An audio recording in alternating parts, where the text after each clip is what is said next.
Before we go to the word of God, shall we all with one accord shout one hallelujah? நாம் தேவனுடைய வசனத்தை கவனிப்பதற்கு முன்பாக நாம் எல்லாரும் சேர்ந்து ஒரு மனமாக ஒரு ஹல்லேலூயா சொல்லுவோம். Praise be to God. தேவனுக்கு ஸ்தோத்திரம் உண்டாகட்டும். நாம் ஸ்தோத்திரம் கலுங்காக. Shall we all turn to Luke chapter 12 and let's read verse 32. எபிரேயர் 12ஆம் அதிகாரம் 32ஆம் வசனத்தை நாம் நம்முடைய வேதத்தில் திறந்து படிப்போம். ఎబ్రీ రాసిన పత్రిక 12వ అధ్యాయం మొదటి 3 వాక్యం చదువుకుందాం. లూకా 12ఆం అధికారం 32ఆం వచనం. లూకా 12వ అధ్యాయం మొదటి 3 వాక్యం. Luke chapter 12 verse 32. లూకా 12:32. లూకా 12 మొదటి 2 వచనం.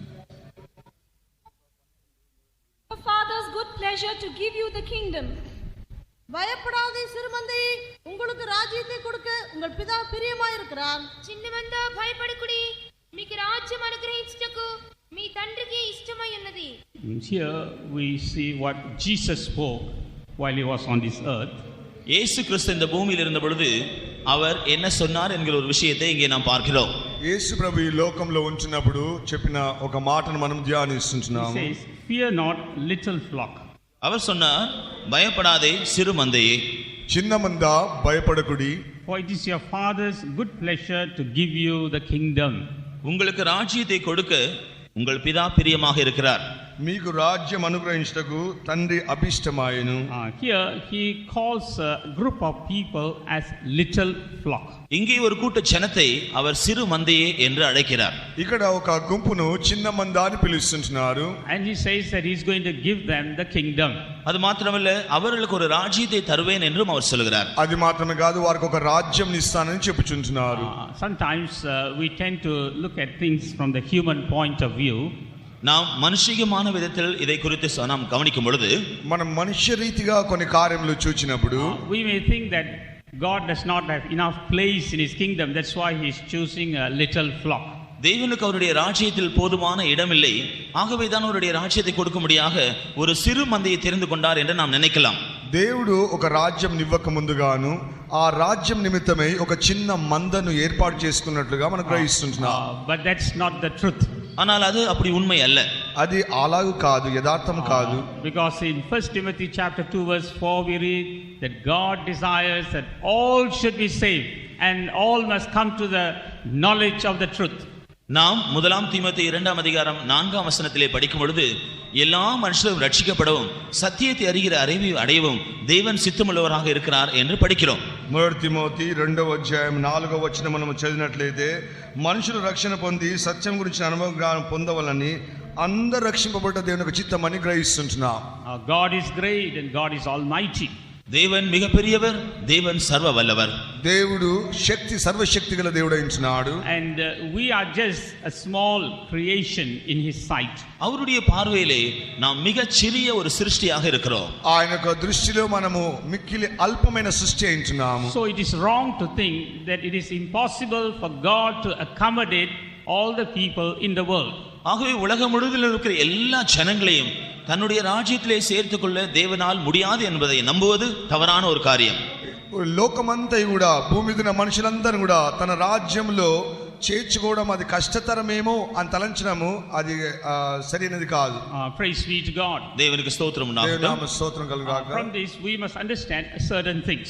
இதிலிருந்து நாம் சில காரியங்களை விளங்கிக் கொள்கிறோம். వీటి విషయంలో కొన్ని కార్యములు తెలుసుకుంటున్నాము. God desires that all should be saved and all must come to the knowledge of the truth. தேவன் எல்லாரும் ரட்சிக்கப்பட வேண்டும் என்றும் சத்தியத்தை அறிகிற அறிவை அடைய வேண்டும் என்றும் விரும்புகிறார். మనుషులందరూ రక్షణ పొంది సత్యం గురించిన అనుభవ జ్ఞానం తెలుసుకోవాలని దేవుడు కోరుకుంటున్నాడు. But when we look at how God created man, ஆனால் தேவன் எவ்விதமாய் மனுஷனை சிருஷ்டித்தார் என்கிறதை நாம் பார்க்கும் பொழுது, మానవుని దేవుడు ఎలాగో సృష్టించినాడని మనం చూసినప్పుడు we read that God created man in his own image and likeness. தேவன் அவருடைய சாயலின்படியும் அவருடைய ரூபத்தின்படியும் மனுஷனை சிருஷ்டித்தார் என்று நாம் அறிந்திருக்கிறோம். దేవుడు తన యొక్క స్వరూపమును తన యొక్క పోలిక చొప్పున నరుని సృజించినట్లుగా చదువుతున్నాం. That means every quality in God was found in man when God created him. அதன் அர்த்தம் என்னவென்றால் தேவன் மனுஷனை அவரை போல சிருஷ்டித்த பொழுது அவருடைய ஒவ்வொரு குணாதிசயமும் மனுஷனுக்குள்ளே அப்படியே காணப்பட்டது. దాని అర్థం ఏమనగా దేవుడు మానవుని సృష్టించినప్పుడు దేవునిలో ఉన్న ఒక్కొక్క గుణ లక్షణములు కూడా మానవుల్లో కలగజేసి ఉంచినాడు. And the final destination for man was God and God himself. மனுஷன் சென்று அடையக்கூடிய கடைசியான இடம் தேவனாகவே இருந்தது. మానవుని యొక్క చివరి యొక్క పరిస్థితి ఎలాగ మార్చబడుతుందంటే దేవుడు దేవుడిగా మార్చబడుతున్నాడు. We read that God's purpose was that man should dwell with God and God should dwell with man. தேவன் மனுஷனை பற்றிய தேவனுடைய நோக்கம் என்னவென்றால் மனுஷன் தேவனோடு வாசம் செய்ய வேண்டும், தேவன் மனுஷனோடு வாசம் செய்ய வேண்டும் என்பதுதான். మానవుని పట్ల దేవునికి ఉన్న ఉద్దేశం ఏమనగా దేవుడు మానవునితో జీవించాలి, మానవుడు దేవునితో జీవించాలని. For that purpose man has to rise up to the very standard of God. அதற்காக தேவன் இருக்கிற அதே அளவிற்கு மனுஷன் வளர்ந்து உயர வேண்டியதாக இருந்தது. దాని నిమిత్తమై దేవుడు మనిషిని ఆ యొక్క నేలలో నుంచి పైకెత్తి ఉంచినాడు. Man must possess every good thing that is found in God. தேவனில் காணப்படுகிற ஒவ்வொரு நன்மையான காரியத்தையும் மனுஷன் சுதந்தரித்துக் கொள்ள வேண்டியதாக இருந்தது. మానవుడు దేవునిలో కనబడుచున్న ఒక్కొక్క మంచి కార్యములను తన యొక్క జీవితంలో కలగజేయబడుచున్నది. Without that aspect man cannot be found in God's presence. இந்த அம்சங்கள் இல்லாத பட்சத்தில் மனுஷன் தேவனுடைய சந்நிதியிலே காணப்பட முடியாது. ఈ యొక్క కార్యములన్నీ కూడా పరిశీలించినప్పుడు మానవుడు దేవుని యొక్క సన్నిధిలో కనబడలేకపోతున్నాడు. But we know that the first man disobeyed God and went far away from God. ஆனால் முதலாவது மனுஷன் கீழ்ப்படியாமல் போய் தேவனுடைய சந்நிதியை விட்டு மிகவும் தூரமாக போய்விட்டான் என்று நாம் அறிவோம். అయితే మొదటి మానవుడు అవిధేయత చూపించిన ద్వారానే దేవునికి దూరస్తుగా మార్చబడి ఉంటున్నాడు. But now through Jesus Christ God is bringing back man to the first state. ஆனால் கர்த்தராகிய இயேசு கிறிஸ்துவின் மூலமாக இப்பொழுது மனுஷனை மறுபடியுமாக ஆதி நிலைமைக்கு திருப்பி கொண்டு வந்திருக்கிறார். అయినప్పటికీ ప్రభువైన యేసుక్రీస్తు ద్వారా మానవుడు తిరిగి దేవుని యొద్దకు రాగలిగించినాడు. This is not because of the goodness of man, but it's because of the grace of God. இது மனுஷனுக்குள் காணப்படுகிற நன்மையினாலே அல்ல, தேவனுடைய கிருபையினாலே சம்பவிக்கிறது. ఇది మానవుల్లో కనబడుతున్న ఒక మంచితనము కాదు, దేవుని యొక్క మహా కృపను బట్టి అయినది. In the word of God we read that God gives man these blessings freely. தேவன் இந்த ஆசீர்வாதங்களை மனுஷனுக்கு இலவசமாக கொடுக்கிறார் என்று நாம் தேவனுடைய வசனத்திலே காண்கிறோம். దేవుని యొక్క వాక్యంలో మనం చూసినట్లయితే మానవునికి ఉచితంగానే అనేక ఆశీర్వాదం దేవుడు ఇచ్చి ఉంటున్నాడు. We will just read one verse in order to see that truth. இந்த சத்தியத்தை நாம் காணும்படியாக ஒரு வசனத்தை நாம் இப்பொழுது படிப்போம். ఈ సత్యమును మనము గ్రహించుటగాను ఒక వాక్యం మనం చదువుకుందాము. When we turn to the book of Isaiah, ஏசாயாவின் புத்தகம் యెషయా గ్రంథము chapter 55, the first verse. 55ஆம் அதிகாரம் முதலாம் வசனம். 65వ అధ్యాయము 55. మొదటి వచనం. Ho everyone that thirsteth, come ye to the waters, and he that hath no money, come ye, buy and eat. Ye come, buy wine and milk without money and without price. ஓ தாகமா இருக்கிறவர்களே, நீங்கள் எல்லாரும் தண்ணீர் விலண்டைக்கு வாருங்கள். பணம் இல்லாதவர்களே, நீங்கள் வந்து வாங்கி சாப்பிடுங்கள். நீங்கள் வந்து பணமுமின்றி விலையுமின்றி திராட்சரசமும் பாலும் கொள்ளுங்கள். తప్పికొనిన వారులారా నీళ్ళ యొద్దకు రండి, రూకలు లేని వారులారా మీరు వచ్చి కొని భోజనము చేయుడి. రండి, రూకలు లేకపోయినను ఏమియో ఇయ్యకయే ద్రాక్షారసమును పాలను కొనుడి. So here God invites everyone to the waters. இங்கே எல்லாரையும் தேவன் தண்ணீர்கள் அண்டைக்கு அழைக்கிறார். దేవుడు అందరిని కూడా తన యొక్క నీటి యొద్దకు పిలిచినట్లుగా చూస్తుంటున్నాడు. These waters speaks about the blessings that God has for man. இந்த தண்ணீர் இங்கே தேவன் மனுஷனுக்கு வைத்திருக்கிற ஆசீர்வாதங்களுக்கு அடையாளமாக இருக்கிறது. ఇక్కడ నీళ్ళు అనేటివి దేవుడు మానవునికి ఇచ్చిన ఆశీర్వాదములు చూపిస్తున్నది. And he says, he that hath no money, come ye and buy. பணம் இல்லாதவர்கள் வந்து வாங்கி சாப்பிடுங்கள் என்று அவர் சொல்கிறார். రూకం లేని వారులారా మీరు వచ్చి భోజనమును చేయుడి. All the blessings of God are given to us freely. தேவனுடைய எல்லா ஆசீர்வாதங்களும் இலவசமாக நமக்கு கொடுக்கப்படுகின்றன. దార్థం ఏమనగా దేవుని యొక్క ఆశీర్వాదములన్నీ కూడా ఉచితంగానే అనుగ్రహిస్తున్నాడు. Here we see the blessings of God are compared to water. இங்கே தேவனுடைய ஆசீர்வாதங்கள் தண்ணீருக்கு ஒப்பனையாக சொல்லப்பட்டிருக்கிறது. ఇక్కడ దేవుని యొక్క ఆశీర్వాదం అనేది నీళ్లకు సాదృశ్యంగా కనబడుచున్నది. We know that water is one of the most essential and the basic commodity we find on this earth. இந்த பூமியிலே மிகவும் அவசியமாக காணப்படக்கூடியதான ஒன்றுதான் தண்ணீர் என்று நாம் பார்க்கிறோம். దేవుడు ఈ భూమి మీద ఇచ్చిన ఉచితమైన ఒక ఆశీర్వాదములు నీళ్లలో కనబడుచున్నది. It's only when we go to places where we can't get water we know how precious water is. தண்ணீர்கள் கிடைக்காத இடங்களில் போகும் பொழுது தண்ணீர் எவ்வளவு முக்கியமானது விசேஷமானது என்கிறதை நாம் விளங்கிக் கொள்ளலாம். ఎడారి ప్రాంతంలో దూర ప్రాంతంలో చూసినట్లయితే నీళ్ళ యొక్క ప్రాముఖ్యత ఏందో మనకు గ్రహించగలుగుతున్నాం. So also God's blessings are very essential for every man. ஆகவே ஒவ்வொரு மனிதனுக்கும் தேவனுடைய ஆசீர்வாதங்களும் கூட மிகவும் இன்றியமையாதவைகள். ఒక్కొక్క మానవ నిమిత్తమై దేవుని యొక్క ఆశీర్వాదం అనేటివి ఈ దినం కూడా అనుగ్రహింపబడుచున్నవి. And here what is the quality that God expects in man so that he may give him this water? இந்த தண்ணீரை தரும்படியாக மனுஷனிடத்திலே தேவன் எதிர்பார்க்கிற தகுதி என்ன? ఈ నీళ్లు మానవునికి అనుగ్రహించగాను మానవునికి జీవితంలో ఉన్న యోగ్యతలు ఏమైంచినవి? Here the word of God says everyone that thirsteth. இங்கே தேவனுடைய வசனம் சொல்கிறது தாகமா இருக்கிற ஒவ்வொருவனும் దప్పికొని వారులారా అని ఒక్కొక్కరిని పిలుస్తున్నారు. It is the thirst that is necessary in us. நம்முடைய ஜீவியத்தில் தேவையா இருக்கிறது தாகம். మన యొక్క జీవితంలో ఆ కావలసినది దప్పికించినది. We can also call this thirst as desire. இந்த தாகத்தை வாஞ்சை என்றும் நாம் சொல்லலாம். దానిని ఆశ అని మనం చెప్పబడుచున్నది. If we have a desire for God's blessings, God is willing to give it to us. தேவனுடைய ஆசீர்வாதங்கள் மேல் நமக்கு வாஞ்சை இருக்கும் என்றால் தேவன் அவைகளை நமக்கு தர ஆயத்தமாக இருக்கிறார். దేవుని యొక్క ఆశీర్వాద నిమిత్తమై నీకు వాంఛ దాహం ఉన్నట్లయితే నిశ్చయంగా దేవుడు వాటిని అనుగ్రహిస్తున్నాడు. We see in every man this thirst is found. ஒவ்வொரு மனிதனுக்குள்ளும் இந்த தாகம் காணப்படுகிறதை நாம் பார்க்கிறோம். ఒక్కొక్క వ్యక్తిలో కూడా ఇటువంటి ఒక దాహంను మనం చూస్తున్నాం. Every man has this desire in his heart. ஒவ்வொரு மனிதனும் தன் இதயத்திலே இந்த வாஞ்சை உடையவனாக இருக்கிறான். ప్రతి ఒక్క హృదయంలో కూడా ఇటువంటి ఒక వాంఛ ఉన్నట్లుగా మనం చూస్తున్నాం. But we find that he is going to the wrong source or the wrong place to find this water. ஆனால் எதிர்பாராத விதமாக இந்த தண்ணீரை பெற்றுக்கொள்ளும்படியாக தவறான வழியிலும் தவறான இடத்திற்கும் மனுஷன் போகிறதை நாம் காண்கிறோம். అయినప్పటికీ మానవుడు ఈ నీళ్లను పొందుటకు గాను వాడు తప్పైన మార్గములోను తనకి ఇష్టమైన త్రోవలోను వాడు వెళ్తున్నాడు. Like when Jesus was on this earth. கர்த்தராகிய இயேசு கிறிஸ்து இந்த பூமியில் இருந்த வேளையில் ప్రభువైన యేసుక్రీస్తు ఈ లోకంలో భూమి మీద ఉన్నప్పుడు there he met a woman who had a great thirst for the blessings of God. தேவனுடைய ஆசீர்வாதங்களின் பேரில் மிகவும் தாகமாயிருந்த ஒரு ஸ்திரீயை அவர் சந்தித்தார். దేవుని యొక్క ఆశీర్వాదములకు నిమిత్తమై ఒక స్త్రీ దాహం నిమిత్తమై అడుగుచున్నది. In John the Gospel chapter 4 verse 14. யோவான் சுவிசேஷம் 4ஆம் அதிகாரம் 14ஆம் வசனம். యోహాను సువార్త 4వ అధ్యాయం 14వ వాక్యం. There we see a woman who met Jesus. இங்கே இயேசுவை சந்தித்த ஒரு ஸ்திரியை காண்கிறோம். ఇక్కడ యేసు ప్రభువును దర్శించిన ఒక స్త్రీని చూడగలుగుతున్నాము. She was there coming to draw water from a well. அவள் ஒரு கிணற்றிலிருந்து தண்ணீரை எடுக்கும்படியாக வந்திருந்தாள். ఆమె బావి యొద్దకు నీళ్లు చేదుకుంటూ గాను వచ్చి ఉంటున్నది. And Jesus met her and explained to her the true desire in her heart.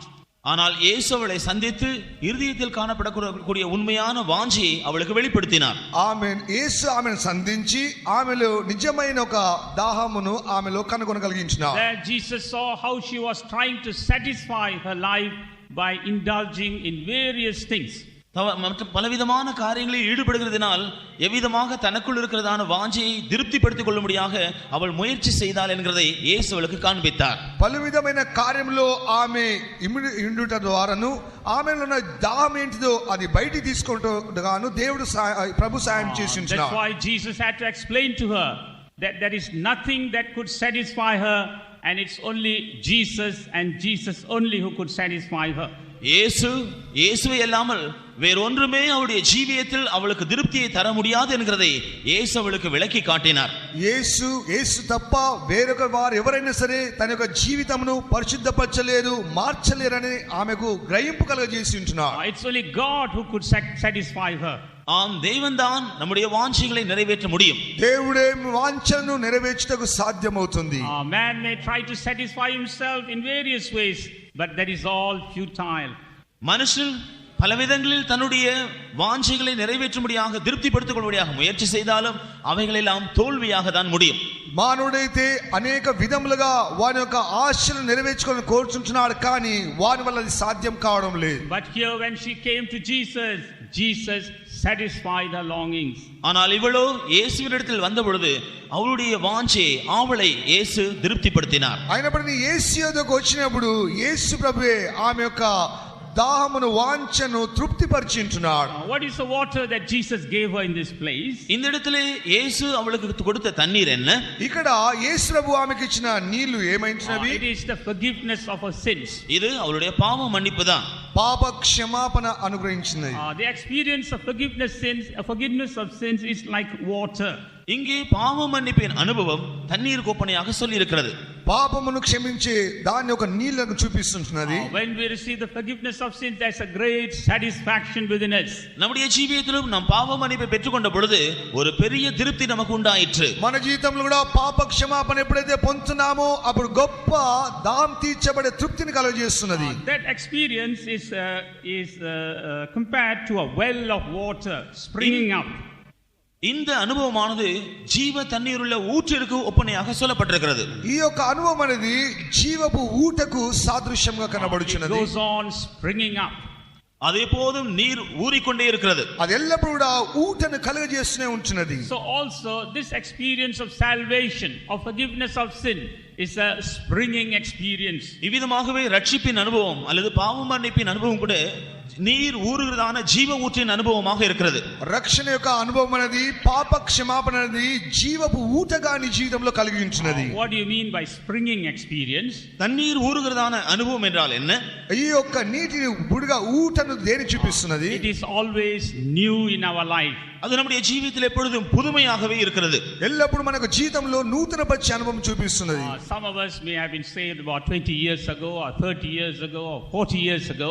நம்மில் சிலர் 20 வருஷங்களோ அல்லது 30 வருஷங்களோ அல்லது 40 வருஷங்களுக்கு முன்பாக ரட்சிக்கப்பட்டிருக்கலாம். కొంతమంది 10 సంవత్సరాలు 20 సంవత్సరాలు 30 సంవత్సరాలు ముందుగా రక్షింపబడి ఉంటున్నారు. But if we have this spring in us, ஆனால் இந்த ஊறுகிறதான ஊற்று நம்மில் இருக்கும் என்றால், ఒకవేళ ఈ ఊట అనేది మనలో ఉన్నట్లయితే we will feel that we were just saved just recently or just a minute ago. சமீபத்தில் அல்லது தற்காலத்தில் நாம் ரட்சிக்கப்பட்டதை போன்ற ஒரு உணர்வு நமக்கு இருக்கும். సమీపంలో రక్షింపబడిన ఒక అనుభవమే మన జీవితంలో ఎల్లప్పుడూ ఉంటున్నది. But we see that many God's people have lost this experience. ஆனால் अनेक தேவனுடைய ஜனங்கள் இந்த அனுபவங்களை இழந்து விட்டதை நாம் காண்கிறோம். అయితే ఈ దినంలో చూసినట్లయితే దేవుని యొక్క జనులు ఇటువంటి ఒక అనుభవములను పోగొట్టుకొని ఉంటున్నారు. Instead of a springing experience, they have got a stagnant experience. தண்ணீர் ஊறுகிறதான அனுபவத்திற்கு பதிலாக தண்ணீர் அடைபட்டல நின்று போன அனுபவத்தில் தான் சிலர் காணப்படுகிறார்கள். నీళ్లు ఊటలుగా పార్చబడి అది పారుటకు బదులుగా నీళ్లు నిలిచిపోయిన అనుభవంలో కనబడుచున్నారు. If we are to be found in that kingdom that God has prepared for us, தேவன் நமக்காக ஆயத்தப்படுத்துகிற அந்த ராஜ்யத்திலே நாம் காணப்பட வேண்டும் என்றால், దేవుడు మన కొరకు సిద్ధపరిచిన ఆ యొక్క రాజ్యమును మనం చూడవల్లంటే this salvation, this spring must be found there at all times. இந்த ரட்சிப்பின் ஊற்று நம்முடைய ஜீவிதத்தில் எப்போதும் காணப்பட வேண்டியது அவசியம். ఈ యొక్క రక్షణ అనే ఊట అనేది మన జీవితంలో ఎల్లప్పుడూ కనబడుచుండవలెను. And here we see, because it was springing in her, she could not contain that experience within herself. இங்கே நாம் பார்க்கிறோம், இவளுக்குள் இந்த ஊற்று இருந்தபடியினால் அதை அவள் தனக்குள் அடக்கி வைத்திருக்க முடியவில்லை. ఆ యొక్క ఊట అనేది ఆగిపోట ద్వారా మన జీవితంలో ఉన్న కలంకములు మచ్చవన్నీ కూడా తొలగించడానికి సాధ్యం కావడం లేదు. She went about proclaiming the good news to others. மற்றவர்களுக்கு இந்த நற்செய்தி அறிவிக்க பிரசித்தம் செய்கிறவளாக அவள் சென்றாள். ఇతరులకు మంచి సువార్తను ప్రకటించలేని స్థితిలో కనబడుచున్నారు. Today what is our state this morning? இன்று காலையிலே நம்முடைய ஆவியினுடைய நிலவரம் என்ன? ఈ ఉదయ కాలమున మన యొక్క ఆత్మీయ స్థితి ఎలాగుంటున్నది? Do we have this spring of life springing within us? நம்முடைய ஜீவியத்திலே ஊறிக்கொண்டிருக்கிறதான அந்த ஜீவ ஊற்றின் அனுபவம் இருக்கிறதா? మన యొక్క జీవితంలో ఉబుకుతూ ఊటతో కనబడుచున్న ఈ జీవపు ఊట ఉంటున్నదా? Are we able to feel the forgiveness that God has given to us? தேவன் நமக்கு தந்ததான மன்னிப்பை நாம் உணரக்கூடியவர்களாய் இருக்கிறோமா? దేవుని యొక్క క్షమాపణ పొందిన ఒక స్థితి అనేది ఒకరితో ఒకరు అనుభవం ఉంచినదా? If we have this experience, then it must be shown in our action. இந்த அனுபவம் நம்முடைய ஜீவிதத்தில் இருக்கும் என்றால் அதை நம்முடைய கிரியைகள் செய்கைகளிலே வெளிப்படுத்த வேண்டும். ఈ యొక్క అనుభవం నీ జీవితంలో ఉన్నట్లయితే అది క్రియల రూపంగా దాన్ని చూపించవలెను. Praise be to God. దేవునికి స్తోత్రం ఉండాలి. దేవుని నామ స్తోత్రం కలుగును గాక. And Jesus also spoke about another experience. యేసు క్రీస్తు వేరొక అనుభూతి గురించి పేసినార్. యేసు ప్రభు ఇంకొక అనుభవమును బోధిస్తున్నాడు. John the Gospel chapter 7. యోహాను సువిశేషం 7వ అధికారం. యోహాను సువార్త 7వ అధ్యాయము. Let's read verses 37 and 38. 37 వచనங்கள். 37 38వ వచనం. In the last day, the great day of the feast, Jesus stood and cried, saying, If any man thirst, let him come unto me and drink.